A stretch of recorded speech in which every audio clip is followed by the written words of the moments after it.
Bonjour à vous. J'aimerais vous inviter aujourd'hui à tourner avec moi dans Colossiens au chapitre 1. Colossiens au chapitre 1. Aujourd'hui, on commence l'étude de ce livre extraordinaire, un épître parmi les plus glorieux. Et vous allez comprendre pourquoi au fur et à mesure, même ce matin, mais aussi de l'étude, à quel point et pourquoi c'est un épître spécial. Et peut-être certains diront, « Ouais, mais tu sais, c'est-tu pertinent? C'est-tu désuet? » C'est vrai. Colossiens a été écrit il y a 2000 ans dans une langue qui n'est pas parlée aujourd'hui. C'est le grec koiné. Et c'est vrai que la culture des gens qui ont reçu cette lettre-là est drôlement différente de ce qu'on vit aujourd'hui. Bref, quasiment à tous les niveaux, c'est très différent. Mais est-ce que ce livre-là est désuet pour autant? Oh non! Non, mais vraiment pas, absolument pas. La lettre qu'on a entre les mains présentement est un chef-d'œuvre. C'est d'une richesse spirituelle incroyable. Le contenu de Colossiens transcende le temps. Comme on va le voir, les sujets qui ont été abordés, les thèmes abordés dans cette lettre-là, il y a 2000 ans, sont très d'actualité encore aujourd'hui. On retrouve dans Colossiens des textes classiques. Par exemple, au Colossiens chapitre 1, au verset 15, je vais juste lire quelques versets, juste pour se remémorer la mémoire. « Le Fils est l'image du Dieu invisible, le premier-né de toute la création, car en lui ont été créées toutes les choses qui sont dans les cieux et sur la terre, les visibles et les invisibles, trône, dignité, domination, autorité, tout a été créé par lui et pour lui. » Et ça va comme ça jusqu'au verset 23, expliquant qui est Jésus et qu'est-ce qu'il a fait, et évidemment, son rôle dans le plan de rédemption. Il y a aussi au chapitre 3, au verset 1, « Si donc vous êtes ressuscités avec Christ, cherchez les choses d'en haut où Christ est assis à la droite de Dieu. Attachez-vous aux choses d'en haut et non à celles qui sont sur la terre. » Donc, le chapitre 1 qui parle de la prééminence de Christ et le chapitre 3, le verset 1 à 4, qui nous rappelle l'identité du croyant. En fait, si vous lisez le chapitre 3, c'est un chapitre magistral concernant comment ça se vit la vie chrétienne. Ça ressemble à quoi? Ça marche comment? Chapitre 3 est magistral pour pouvoir nous donner un bon exemple. J'ai déjà hâte de commencer à le couvrir, mais on va commencer avec le chapitre 1 à matin. Colossiens vient parler directement à l'âme. Parfois, ça va être pour nous encourager.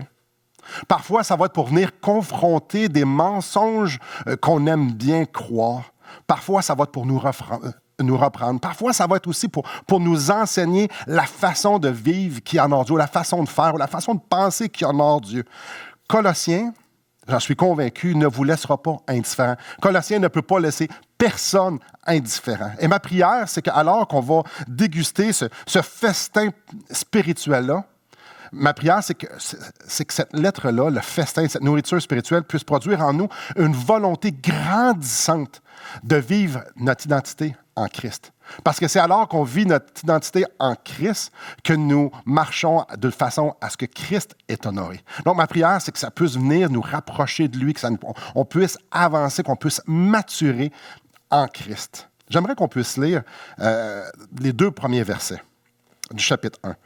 Paul, apôtre de Jésus-Christ par la volonté de Dieu, et le frère Timothée aux saints et fidèles frères en Christ qui sont à Colosse.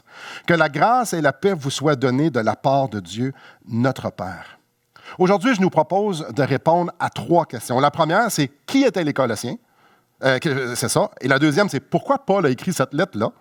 Et la troisième chose, c'est quoi les parallèles qu'on peut faire entre nos frères et sœurs qui ont reçu la lettre originale de la main de Paul et nous, aujourd'hui au Québec, en 2022. C'est quoi les parallèles qu'on peut faire? Donc, qui sont les Colossiens? Pourquoi Paul écrit cette lettre-là? Et c'est quoi les parallèles entre eux et nous? On va commencer. C'est qui ça, les Colossiens? Donc, on commence par le début. On va parler de la ville de Colosse. Si vous regardez à la fin de vos Bibles, bien souvent, il y a ça. Regardez dans la mienne, il y a des cartes. Peut-être que vous avez jamais remarqué, mais dans votre Bible, fort probablement, vous avez aussi des cartes. Si vous regardez sur les cartes à la fin de votre Bible, vous allez constater que Colosse, c'est la ville de Colosse, on ne parle pas de quelqu'un qui est un colosse, mais de la ville de Colosse, est en Asie mineure. C'est où ça? Ben, c'est plus ou moins à 200 km à l'est de d'Éphèse. Et peut-être vous dites, c'est où ça? Regardez sur la carte, ça va être écrit. Donc, on peut voir que Colosse est tout près de Hiéropolis, à peu près 24 km, et aussi à peu près une vingtaine de kilomètres de Laodicée. Oui, Laodicée, la même ville où ce que Jésus s'adresse dans Apocalypse au chapitre 3, qui, disons, qui ne leur dit pas nécessairement des belles choses, des grands reproches. Laodicée, c'est dans la même région que Colosse. Si on regarde une carte aujourd'hui pour essayer de trouver c'est où Colosse, ben c'est grosso modo au centre de la Turquie. Si vous cherchez dans une carte d'aujourd'hui Colosse, vous n'allez rien trouver. Mais si vous regardez dans la Turquie, vous allez voir, c'est à cet endroit-là que la ville de Colosse, il y a 2000 ans, était. Si on parle un petit peu de son importance, au 4e et au 3e siècle avant Jésus-Christ, Colosse était une ville qui était la plus importante de la région. Donc, Hiéropolis, Laodicée, Colosse, c'était Colosse comme où ce que l'action se passait. Il y avait une raison fort importante pour ça, fort simple, c'est qu'il y avait un chemin, en fait, il y avait deux chemins. Il y avait deux chemins qui passaient de l'est à l'ouest et du nord au sud. En fait, est, ouest, nord, sud. Et elles se croisaient à Colosse, ce qui faisait en sorte qu'il y avait beaucoup d'effervescence. Donc, deux grosses routes commerciales qui se croisent dans une ville, ça amène beaucoup de monde, ça amène beaucoup d'effervescence. C'était une ville commerciale. Mais au fil des années, cet angle-là, les routes ont comme été bougées de place puis sont montées à l'Odyssée, ce qui a fait en sorte que Colosse, au fil des années, est devenue de moins en moins importante. Et après ça, c'est venu une ville très, très ordinaire. À l'an 60 après Jésus, il y a eu un gros tremblement de terre qui a pratiquement anéanti l'Odyssée et Colosse. Et l'Odyssée a été reconstruite en premier, puis Colosse, ça a pris vraiment beaucoup d'années avant qu'ils mettent de l'attention pour pouvoir rebâtir ça. Donc, Colosse a perdu du lustre et l'Odyssée, elle, est devenue la ville qui a été reconnue pour être une ville commerciale. Parlons des Colossiens maintenant, les gens qui habitaient là. Comme pour beaucoup de villes commerciales dans l'Empire romain, la population de Colosse était très diversifiée et c'est facile à comprendre. Donc, il y avait beaucoup de gens qui venaient à Colosse pour venir faire du commerce ou bien non, encore là, pour faciliter le transport. Donc, il y avait la ville de Colosse, les Colossiens étaient composés de plein d'ethnies qui venaient d'un peu partout. La grande majorité étaient des païens avec des pratiques religieuses païennes, mais tout le monde était là. Il y avait toutes les couleurs, il y avait toutes les saveurs, tout était là parce que c'était une ville commerciale. C'était pas rural, c'était vraiment une ville. D'après l'historien Joséphus, en 213 avant Jésus-Christ, le roi Séleucide Antioche, le troisième, lui aurait établi 2000 familles dans la ville de Colosse. 2000 familles juives pour pouvoir qu'il y ait une communauté juive là. Donc, alors que Paul écrit sa lettre, à peu près 200 ans plus, même 275 ans plus tard, alors que Paul écrit sa lettre, on peut déduire qu'il y a quand même une très bonne communauté juive là. Au fil des ans, à force des diverses conceptions, à force de mélanger les diverses conceptions religieuses et philosophiques, à force qu'ils cohabitent ensemble et que ça s'influence, à Colosse, il y avait quelque chose de vraiment spécial. La ligne qui délimitait les différents courants de pensée n'était pas si claire que ça. Donc, les grandes différences entre les croyances n'étaient pas là. C'était plus comme une grande mosaïque ou un gros bouilli avec toutes sortes de légumes ici et là, toutes sortes de couleurs. Ça ressemblait à ça au niveau religieux, mais tout le monde était ensemble là-dedans. C'était une ville quand même assez particulière. C'est dans ce contexte-là de syncrétisme que l'Évangile fut fort probablement prêché pour la première fois par Épaphras. Et là, si vous dites, t'as-tu dit syncrétisme? Oui, le syncrétisme, vous allez voir, c'est pas nouveau. La façon de penser que je vais vous partager, c'est je prends un petit peu de tout et je fais quelque chose qui me semble bon.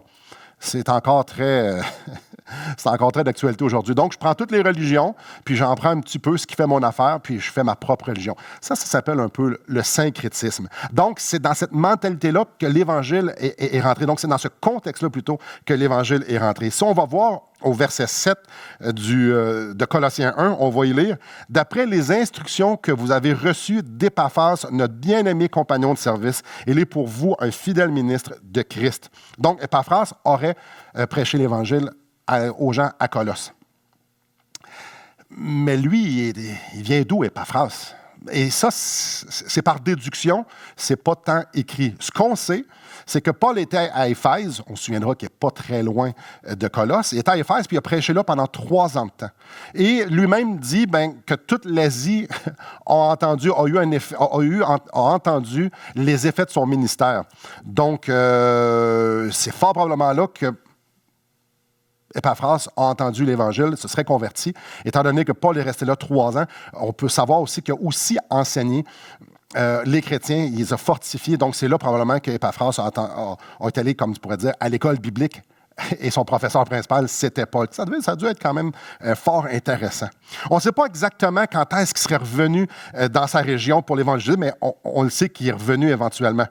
Et la prédication de l'Évangile a porté fruit. Il y a au moins 2 églises qui ont été fondées. Si vous venez avec moi au chapitre 4, on sait qu'il y en a une qui a été fondée à Laodicée, puis une autre à Colosse. Chapitre 4, verset 16. « Lorsque cette lettre aura été lue chez vous, faites en sorte qu'elle soit aussi lue dans l'église de Laodicée et que vous lisiez à votre tour celle qui vous enverra de Laodicée. » Donc, il y a 2 églises, et potentiellement même une 3e au verset 13 du chapitre 4. « Car je lui rends le témoignage, excusez-moi. » Et là, ici, on parle d'Épaphras. C'est ça. « Car je lui rends le témoignage qu'il a une grande sollicitude pour vous et ceux de Laodicée et pour ceux d'Hiéropolis. » Donc, potentiellement, Hiéropolis aussi. Alors, Épaphras se convertit sous le ministère de Paul, probablement à Éphèse, comme on l'a dit. Il se fait enseigner la foi chrétienne. Après ça, il s'en retourne, commence à évangéliser sa région. Les gens se convertissent. Il y a un groupe qui est à Laodicée, peut-être Hiéropolis, et il y a un groupe à Colosse aussi.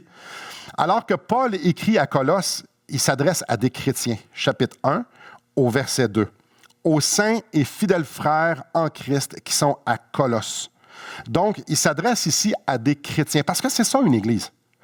Dans notre conception, parfois, l'Église, c'est une institution. Ici, exemple, c'est l'Église baptiste de Charlesbourg. On est enregistré, on est constitué, on est une organisation.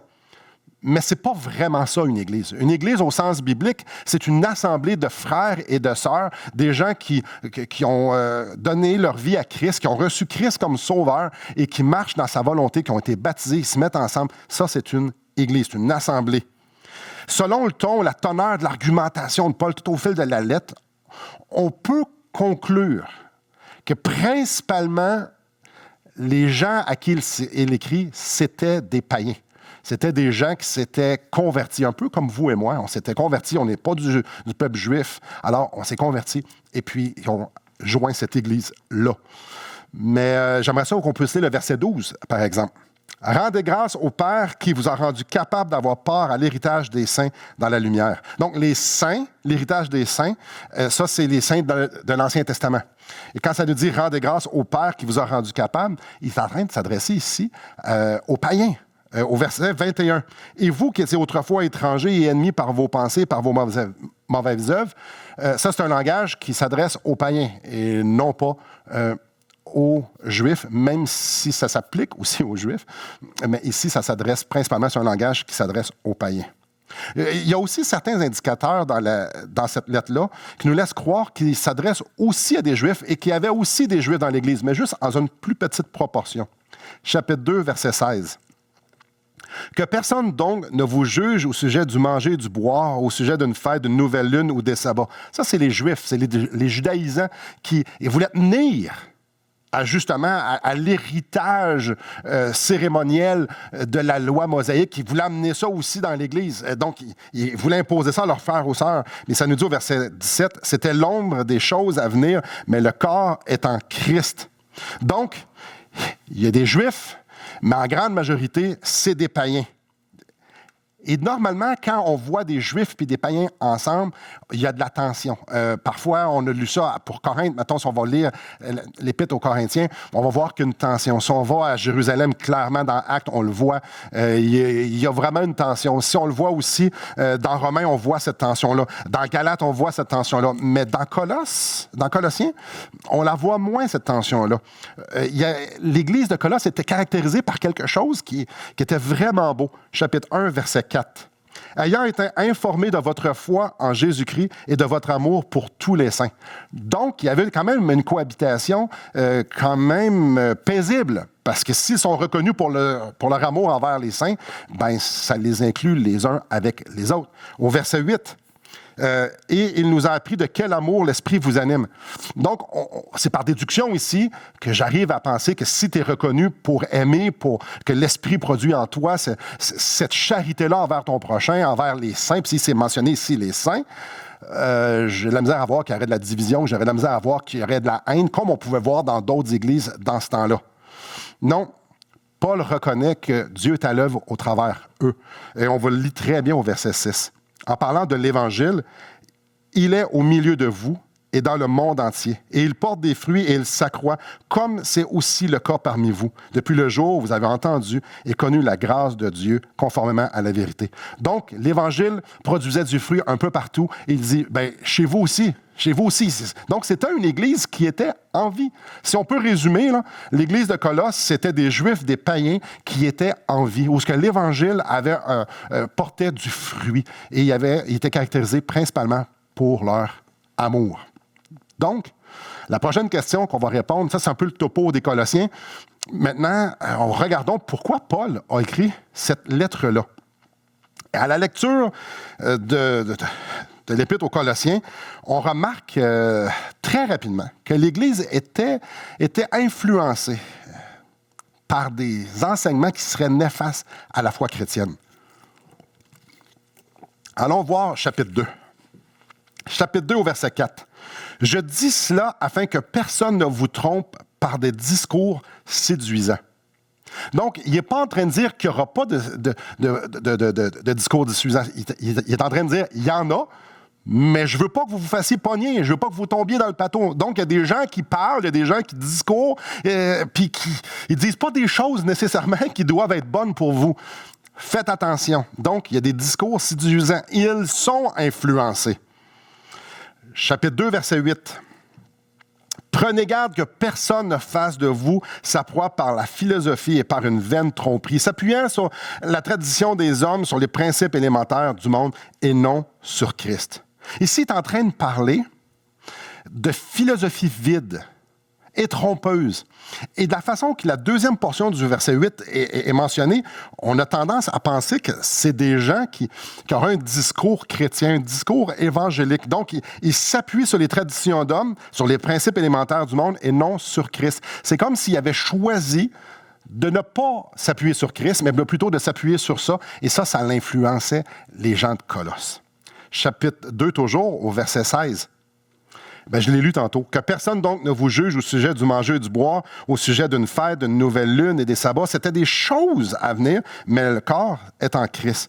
Donc, comme j'ai dit tantôt, il y avait des gens qui voulaient, on les appelle les judaïsants, qui essayaient d'apporter la loi mosaïque, la loi cérémonielle dans l'Église, puis à imposer ça aux païens convertis à Christ. Il essayait. Donc, vous allez faire comme on vous dit de faire, comme c'était fait par Moïse, comme c'était fait par le peuple juif depuis maintenant plusieurs millénaires, au moins 2. Verset 18. « Que personne, sous une apparence d'humilité et par un culte des anges, ne vous ravisse à son gré le prix de la course, tandis qu'il s'abandonne à ses visions et il est enflé d'un vain orgueil par ses pensées charnelles. » On est en train de parler ici de mysticisme, donc au culte des anges, puis des affaires un peu surnaturelles, flyées. Il y avait des gens qui voulaient ajouter ça à la foi chrétienne. Je vous lis le verset 20. « Si vous êtes morts avec Christ aux principes élémentaires du monde, pourquoi, comme si vous viviez dans le monde, vous impose-t-on ces préceptes? Ne prends pas, ne goûte pas, ne touche pas. » Ici, c'est une forme de légaliste. C'est quoi le légaliste? Le légaliste, c'est que je vais faire quelque chose pour être agréé de Dieu. Tout simplement. Donc, je vais m'abstenir de prendre de l'eau, par exemple, mais c'est une illustration, parce que je pense que si je ne prends pas d'eau, Dieu va plus m'aimer, Dieu va m'être plus favorable, Dieu va plus répondre à mes prières.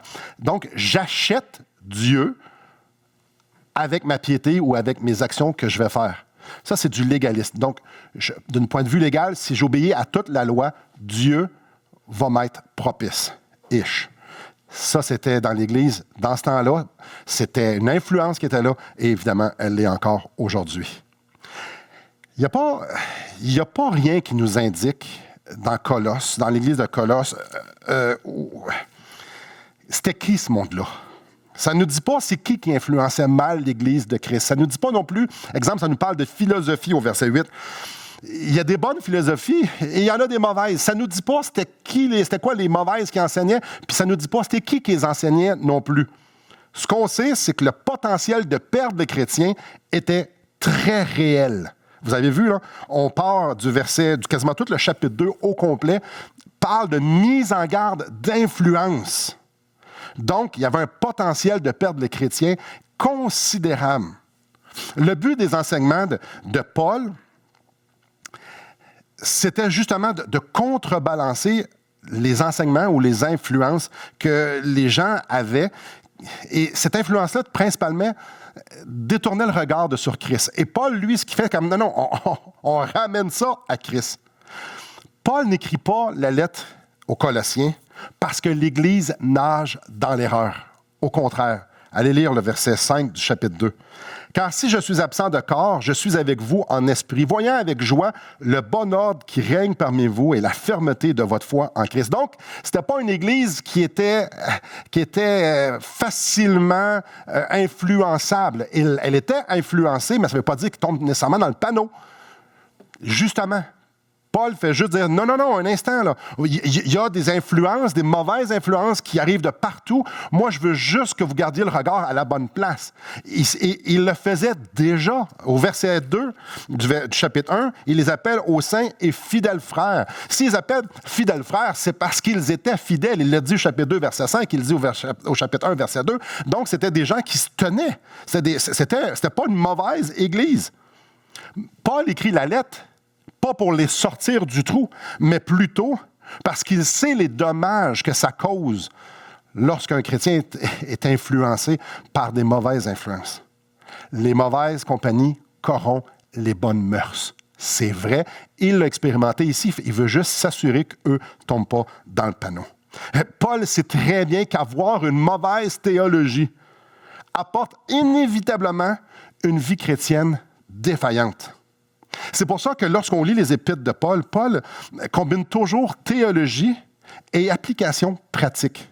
Grosso modo, il leur dit, voici la vérité et voici ce que la vérité produit. La lettre aux Éphésiens, d'un couvert à l'autre, c'est ça. C'est de la théologie, voici la vérité et voici ce que ça doit produire. Mais je dis Colossiens, comme j'ai dit, toutes ces lettres sont bâties de la même façon. Paul, oui, m'en garde contre l'erreur, mais surtout, principalement, il leur rappelle la vérité. Et ça, c'est un point important que je veux soulever ici. Il ne parle presque pas de l'erreur, mais il parle beaucoup de la vérité. L'important pour Paul, c'est que les gens connaissent bien la vérité et ce que la vérité est supposée produire dans la vie d'un croyant. Le thème de Colossiens, c'est la prééminence de Christ. Peut-être vous êtes prééminence, la suprématie, la primauté, la supériorité. Bref, le thème de Colossiens, c'est Christ est supérieur à tout et est suffisant. C'est partout ça dans Colossiens. Christ est suffisant parce que Christ est suprême. Alors, en ce qui concerne la sauvegarde contre l'erreur, et ça, comprenez bien ça. Là. En ce qui concerne la sauvegarde contre l'erreur, Dieu, son plan, c'est de rappeler la vérité. Et là, je fais une parenthèse ici, je nous amène dans Éphésiens. L'Église d'Éphèse, c'est là que Paul a prêché pendant 3 ans. On se souviendra. Et quand il part d'Éphèse dans Actes chapitre 20, il dit aux anciens d'Éphèse, « Je vous ai tout enseigné ce que vous aviez besoin. Maintenant, je m'en vais. » On se souviendra.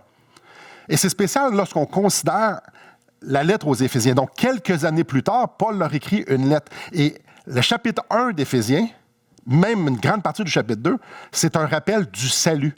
N'est-ce pas surprenant que Paul écrit à des gens qui savent déjà toute l'information et il leur rappelle ce qu'il leur a déjà dit.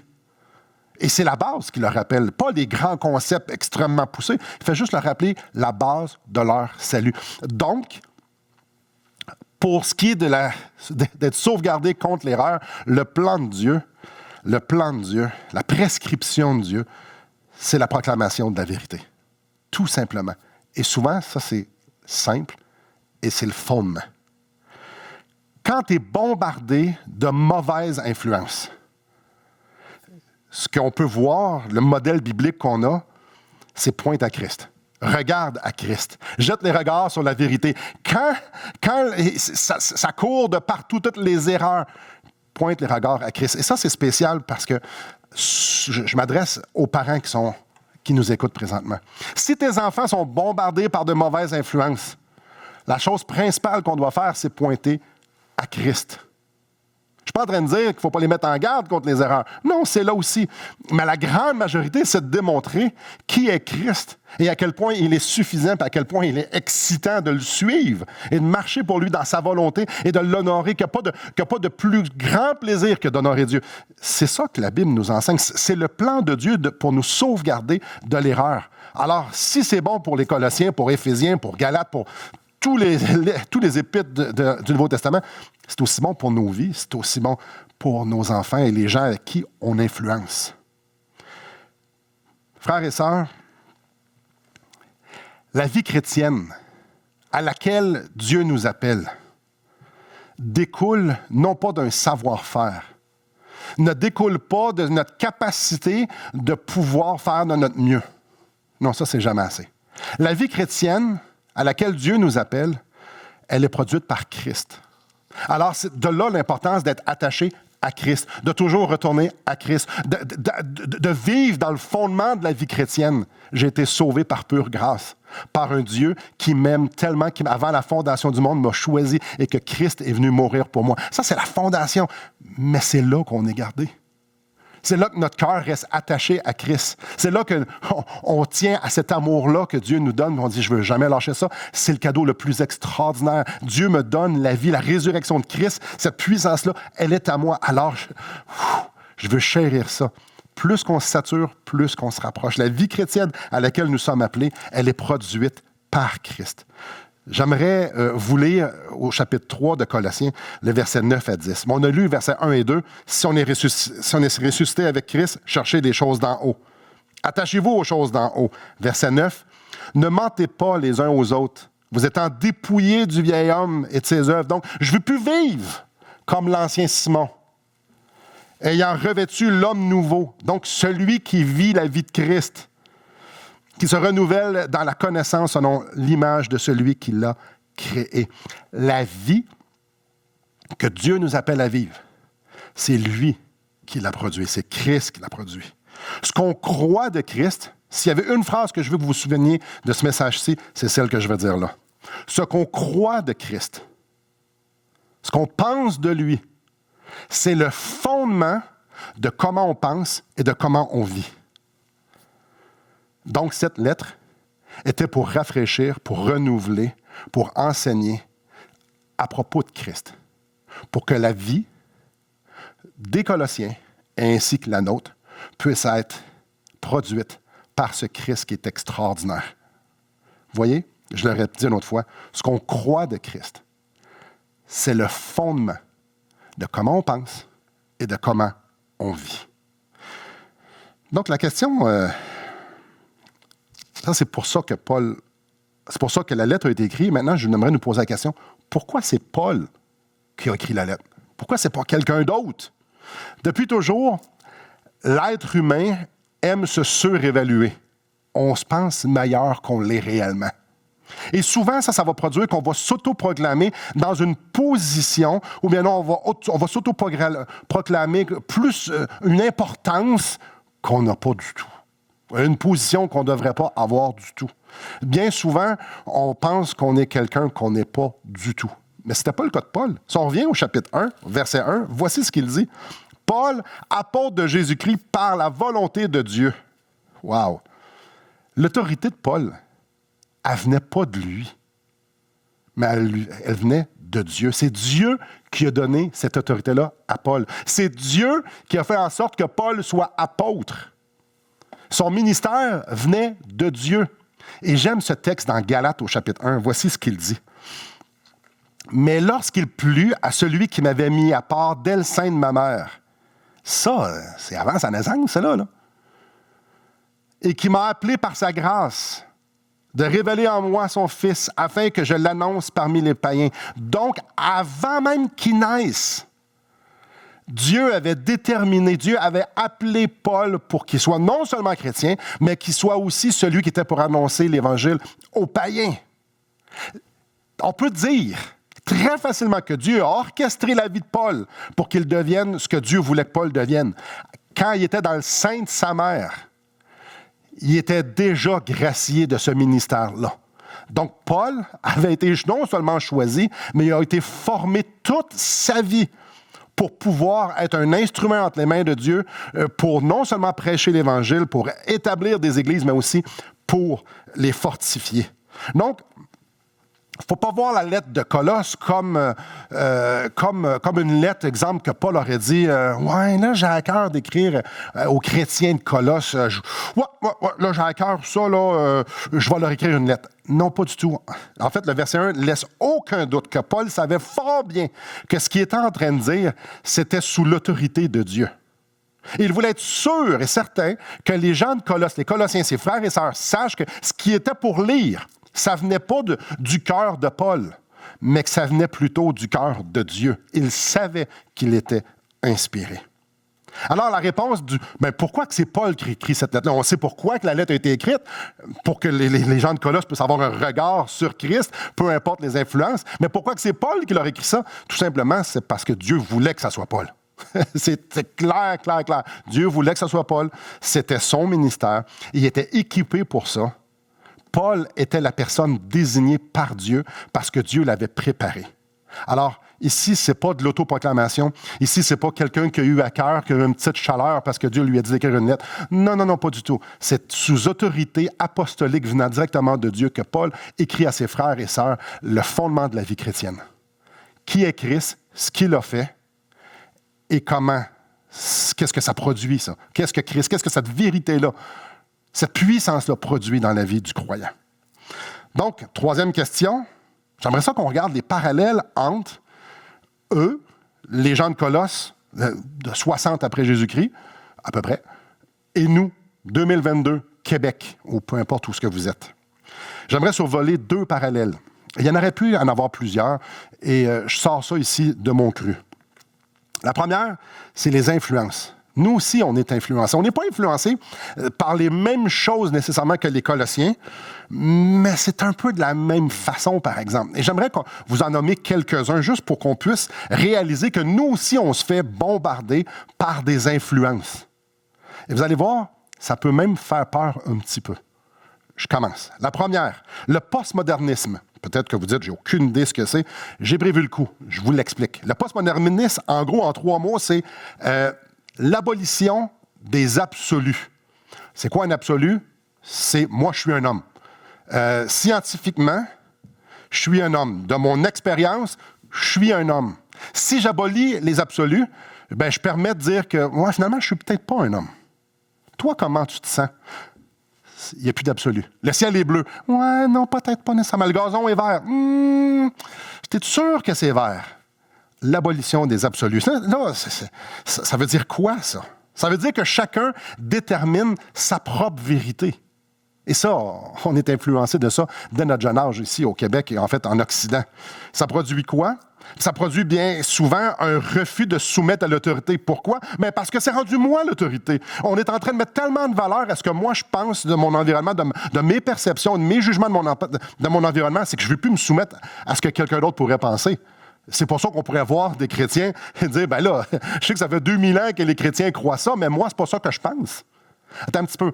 Ça fait 6 mois que tu es sauvé, tu n'as même pas lu encore toute la Bible au grand complet, tu as lu quelques passages, et là, maintenant, tu es prêt à affirmer que la vérité, c'est ce que tu penses, en faisant abstraction de tout ce qui a été médité par des grands érudits, des grands théologiens depuis 2000 ans. Et la réponse de beaucoup de gens, c'est « Oui, Dieu me l'a dit, c'est moi maintenant. Je peux déterminer ce qui est la vérité. » Ça, c'est le postmodernisme qui fait ça. C'est le postmodernisme qui va pousser les gens à dire, puis là, c'est pas une influence que c'est écrit postmodernisme. Voici. Non, c'est juste embriquelé dans tous les messages qu'on entend un peu partout. C'est pour ça qu'on va entendre, on ne me dira pas quoi croire, on ne me dira pas quoi penser, on ne me dira pas quoi faire, on ne me mettra pas dans une cage, on ne me mettra pas dans un moule. Je fais mon propre moule, c'est moi qui décide. Aïe, aïe. Je fais mon propre cadre. Peut-être que ça peut bien sonner dans les oreilles de quelques personnes, mais je peux vous dire une chose, c'est complètement à l'opposé de tout ce que la Bible enseigne. Le deuxième influence qu'on a beaucoup de nos jours, c'est la théologie de la souffrance, une mauvaise théologie de la souffrance. Avec l'essor de la médecine, avec les grands avancées scientifiques, l'idée que c'est pas normal souffrir est très répandue. L'idée que c'est pas normal mourir, c'est aussi très répandu. L'idée que si je souffre, je ne peux pas être heureux est quand même très généralisée dans notre société aujourd'hui. Le vent de cette influence-là, tu ne peux pas être heureux si tu souffres. C'est partout, c'est sur toutes les lèvres. Et beaucoup de gens pensent que Dieu veut que je sois heureux, donc si je souffre, c'est pas normal. Dieu veut pas que je souffre. Comme si la promesse principale de Dieu, c'était de nous rendre heureux sur la terre. Oh, frères et sœurs, c'est un danger énorme. Et ça, on est bombardé à boulets rouges. On est influencé là-dessus. Une mauvaise théologie de la souffrance va produire inévitablement de l'idolâtrie parce que ça va produire dans ma tête un Dieu qui fait juste du bien. Un Dieu qui ne peut pas me faire souffrir. Un Dieu qui aime tellement ses enfants qu'il va tout enlever les inconforts de leur vie. Bref, une mauvaise théologie de la souffrance va faire en sorte que je vais me créer un Dieu qui n'a rien à voir avec le Dieu de la Bible. Vous irez lire 1 Pierre ou Job. Vous allez voir, c'est dans le plan de Dieu, la souffrance. Troisième influence qu'on a, l'évangile de prospérité. Et puis là, vous allez en convenir, ça ne veut pas dire, si j'ai une bonne théologie de la souffrance, ou je comprends bien c'est quoi l'évangile de prospérité, ça ne veut pas dire que je ne peux pas me faire influencer puis que ça laisse des marques ici et là dans ma façon de penser. Je n'ai pas besoin d'acheter tout au complet, là. Je peux en prendre juste un petit peu, sans nécessairement le savoir. Je le prends parce que ça sonne bien. Par exemple, l'évangile de prospérité. C'est facile. En gros, c'est Dieu est pour moi. Dieu veut que je vive ma meilleure vie. Je veux que ma vie soit une fête, je veux que ma vie soit un party, je veux que ma vie, ça aille bien, sans que ce soit un party, mais que ça aille bien. L'évangile de prospérité. Dieu est glorifié quand tout va bien. L'évangile de prospérité, si j'ai assez de foi, je vais voir des choses extraordinaires. L'évangile de prospérité. Si je fais tout ce que je dois faire, Dieu va me donner une vie terrestre formidable. Là, ça frise quasiment le légaliste. Si je prie assez, si je lis assez, si je jeûne assez, Dieu va répondre à mes prières. Ah, ça sonne bien. Sauf que quand on y réfléchit un instant, ça veut dire que si je jeûne, je vais m'attendre que Dieu va me payer mon jeûne en me donnant ce que je veux. C'est peut-être pas ça. Là, ça sonne plus bien. Hein? Non, acheter Dieu avec notre piété, acheter Dieu avec des actions, acheter Dieu avec de l'argent pour qu'on puisse être béni et être plus confortable sur la terre, ça n'a rien de biblique. Rien du tout, même si ça sonne bien. Et je tiens à vous dire qu'il y a beaucoup de gens qui font des milliards. Des milliards. C'est une grosse business, l'évangile de prospérité. Encore une fois, on ne prendra pas tout ça. Mais il y a sûrement des petites choses que j'ai dites que tu fais comme « Ouais, ça sonnait bien. » Il y a des choses qui sonnent quand même assez... Dieu veut mon bien. On croit tout ça.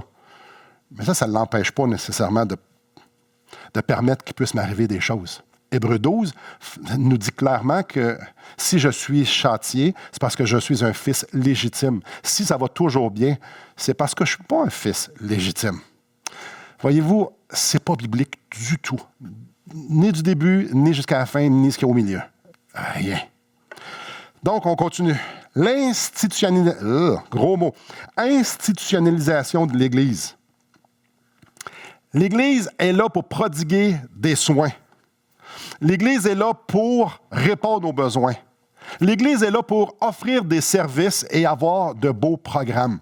Ça sonne peut-être bien. Mais c'est une définition mais tellement loin de ce que la Bible nous enseigne. Pourtant, c'est incrusté dans la culture québécoise. Je ne sais pas ailleurs dans le monde, mais au Québec, l'Église catholique, c'était comme ça qu'elle se vendait.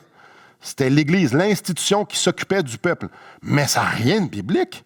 Mais rien de biblique. Étant donné que ça a été comme ça pendant 400 ans au Québec, mais c'est embriquelé dans notre culture et c'est embriquelé, même quand on se convertit, on ne voit pas nécessairement toujours clair. Il reste toujours des petites miettes un peu partout. Évidemment, il y a beaucoup d'autres influences. Il y en a vraiment beaucoup d'autres. Et comme j'ai dit tantôt, on n'a pas les mêmes qu'à Colosse, mais nous sommes, nous aussi, bombardés d'idées, de pensées. Des fois que c'est presque biblique. Et des fois, c'est complètement à tort, c'est complètement loin biblique. Mais on est, n'en demeure pas moins qu'on est bombardé. Oh, j'aurais pu parler de l'estime de soi. Oh, il y en a plein. Il y en a plein que je pourrais parler. Il y en a plein. Ce qui nous amène au deuxième parallèle. Le premier parallèle, c'est que nous aussi, on se fait influencer. Le deuxième, c'est que nous aussi, on a un immense besoin de se faire rappeler la vérité. Si ce qu'on croit, ce que j'ai dit tantôt, si ce qu'on croit est le fondement de notre façon de penser et de parler, ce qu'on croit de Christ, c'est le fondement de comment on vit, alors j'ai besoin, moi, personnellement, qu'on m'enseigne Christ. J'ai un besoin gigantesque qu'on m'enseigne Christ. Parce que ça veut dire que chaque mauvaise pensée, chaque mauvaise parole, chaque mauvaise action, chaque péché prouve que je crois encore au mensonge. Le mensonge de quelconque influence. Chaque péché, chaque mauvaise pensée prouve que je crois plus à un mensonge en cet instant que je crois à propos de Christ. Je peux connaître la théorie et je tiens à vous dire, j'en connais beaucoup de théories. Et il y a des gens qui en connaissent encore beaucoup plus que moi, la théorie. Je peux connaître la théorie, mais mes actions, mes paroles, mes pensées démontrent réellement ce que je crois. Il y a une grande différence entre savoir quelque chose et croire quelque chose. Parce que je peux savoir quelque chose et ça ne change absolument rien dans ma vie. Mais quand je crois quelque chose, ça produit inévitablement une action parce que la foi sans les œuvres, elle est, oui, vous aviez raison, elle est morte. C'est ce qu'on lit dans Jacques au chapitre 2. Le fait que je pêche encore, le fait que vous pêchez encore démontre que je tombe encore dans le panneau des mauvaises influences. Le fait que mes pensées ne sont pas toujours pures et que je ne dis pas toujours les bonnes choses et que je ne fais pas toujours les bonnes choses et que mes priorités ne sont pas toujours bien placées et que mes valeurs ne sont pas toujours alignées avec ce que la Bible dit, ça démontre que je tombe encore dans le panneau des mensonges, des influences, des tentations qui sont autour de moi. Et ce qui fait peur là-dedans, et j'espère que cette réflexion-là vous amène à avoir une certaine crainte. C'est qu'on personne ne sait à quel point qu'on est nous-mêmes infectés. Donc moi, je sais que je suis influencé, mais je ne sais pas jusqu'à quel point. C'est spécial, ça. Juste cette réflexion-là. Parce que la première chose que le péché fait, la première chose que les mauvaises influences font, ça vient de camoufler la vérité.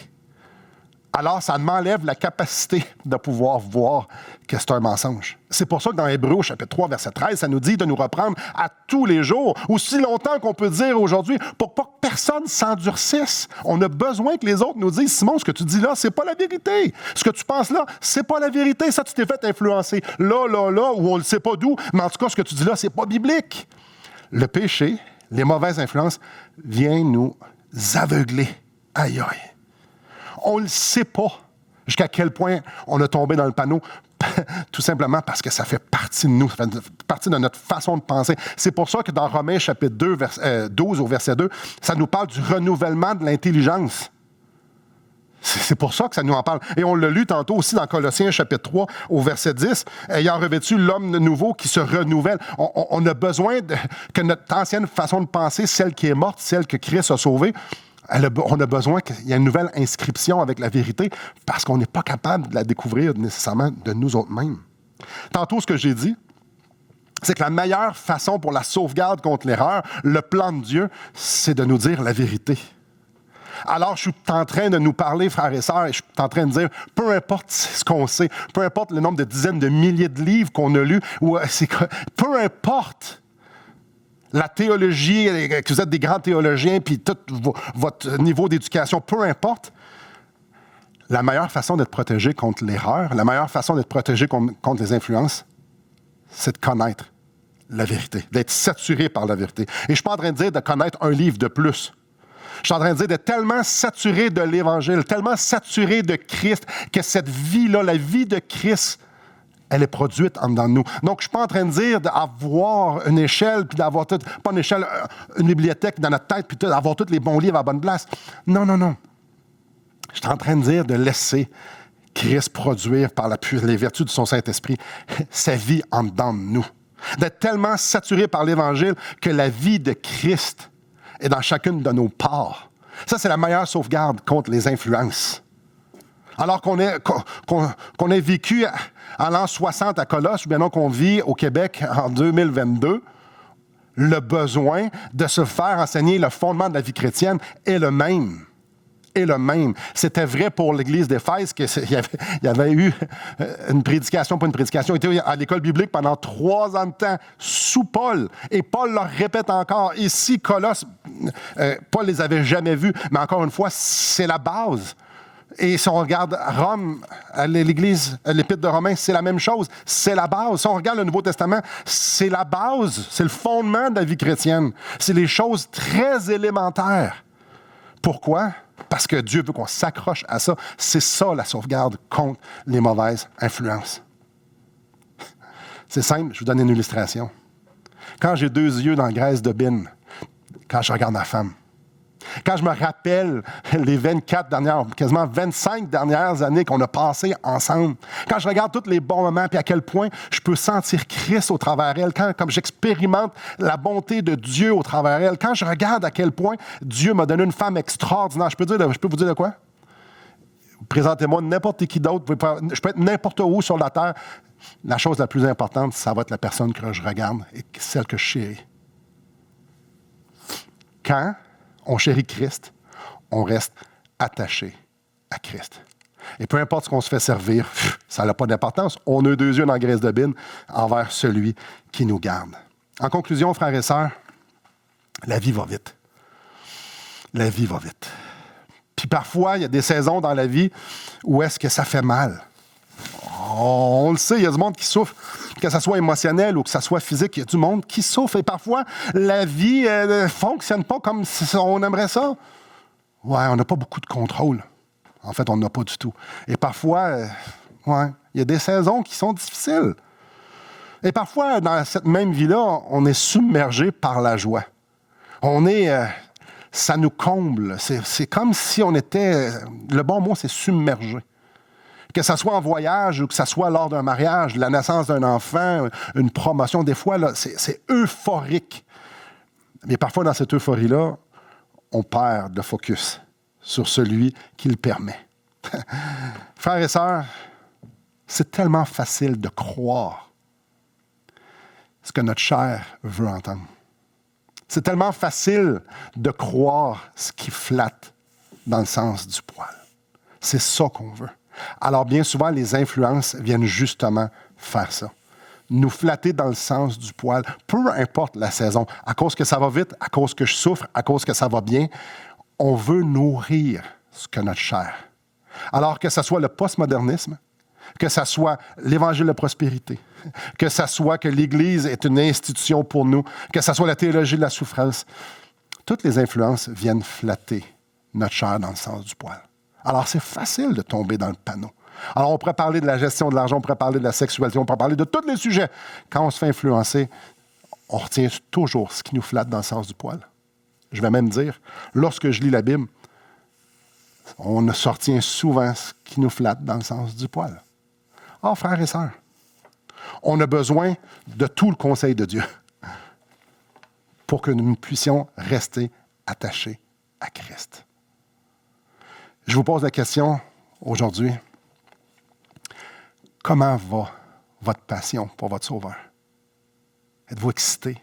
Êtes-vous en feu? Êtes-vous en train de prendre des choix radicaux dans votre vie? Êtes-vous en train d'abandonner de telles choses pour que vous puissiez goûter un peu plus de Christ? Comment va votre passion pour Christ? Êtes-vous en train de supplier le Seigneur qui change votre façon de penser à propos de la COVID, à propos de l'argent, à propos d'une relation, à propos de... Êtes-vous là, complètement submergé par Jésus-Christ, vous dire, hey, je te fais tellement confiance parce que ta fidélité est éprouvée, puis peu importe ce qui m'arrive, ce que je reste accroché après toi. Seigneur, viens produire dans ma vie encore plus de ce détachement-là aux choses de la terre. Comment ça va avec Christ? Probablement qu'il y en a qui sont en train de vivre ça. Gloire à Dieu. Gardez vos yeux fixés à la bonne place. Et probablement qu'il y en a qui font, ouais, comme moi. Ouais, ça a déjà été mieux. Pas que ça va mal, là. Mais ouais, c'est facile de se refroidir. C'est facile de tomber dans l'habitude, tomber dans la religiosité. C'est facile d'écouter ce qui nous flatte par le poil, dans le sens du poil. Colossiens est le remède tout indiqué pour recadrer notre vision. Pour que nous puissions être follement amoureux, soumis, obéissants à ce Christ qui est Dieu et qui est digne que notre vie soit toute à propos de lui. Colossiens, c'est le livre tout indiqué pour venir protéger notre cœur de toutes ces influences extérieures et intérieures auxquelles on pourrait être soumis et pour lesquelles on aimerait probablement se faire influencer.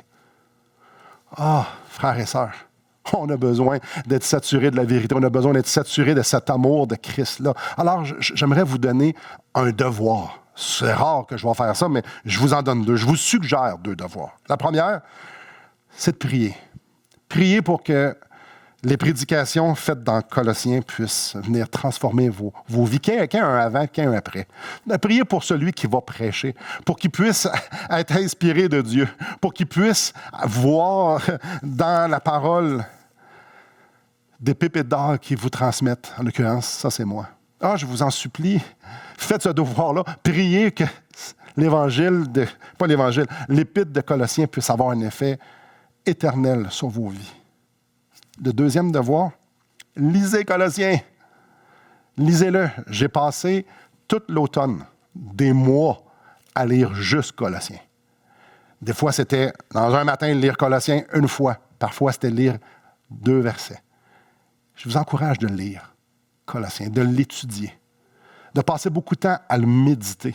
Qu'est-ce que ça veut dire, ça, dans ma vie? C'est quoi les conséquences de cette vérité-là pratique aujourd'hui? Frères et sœurs, on a besoin de la vérité. C'est la meilleure sauvegarde contre l'erreur, contre notre chair, contre les influences. Alors, aujourd'hui, c'était l'introduction à cette lettre incroyable qui est Colossiens. J'ai déjà hâte. À la semaine prochaine, Dieu voulant, on va couvrir 3 à 8 ou une portion de ça. Mais d'ici là, ma prière, c'est que le Seigneur vienne prendre nos yeux et qu'il les fixe directement sur lui, sur Christ, sur sa bonté, sur sa beauté, sur sa personne, sur son œuvre, en sorte qu'on soit transformé à sa gloire. Sur ce, que le Seigneur vous bénisse.